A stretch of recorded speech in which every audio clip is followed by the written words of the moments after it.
ახალი სასწავლო წლის დაწყებიდან აჭარის მასშტაბით 6 სკოლაში სამედიცინო კაბინეტი იმუშავებს, სადაც კვალიფიციური მედიკოსები მოსწავლეებისა და პედაგოგების ჯანმრთელობის დაცვაზე იზრუნებენ. საპილოტო პროგრამა საქართველოს მასშტაბით პირველ ეტაპზე სულ 106 სკოლას მოიცავს და მისი წარმატებით განხორციელების შემთხვევაში 2016 წლიდან ყველა საჯარო სკოლაში დაინერგება ექიმის ინსტიტუტი. სასწავლო დაწესებულების მედიკოსების შესარჩევ კონკურსს აჭარის ჯანდაცვის სამინისტრო მომავალ კვირას გამოაცხადებს.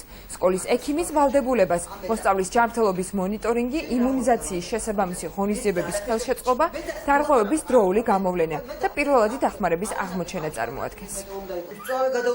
ჩვენი დავალება, ჩვენ აჭარის ჯანდაცვის სამინისტროს გვევალება, რომ შევარჩიოთ შესაბამისი განათლების მქონე, გამოცდილი ექიმის სპეციალისტები.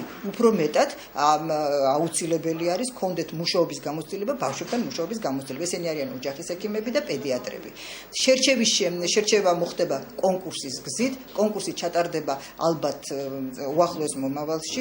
შერჩეული ექიმები იმუშავებენ და პროგრამის შესაბამის მომსახურებას გაუწევენ მოსწავლეებს და შემდეგ მონიტორინგი აი ამ ჩატარებული მომსახურების დავალებულია აჭარის ჯანმრთელობის დაცვის სამინისტროს, განათლების სამინისტროს თანამშრომლებთან ერთად.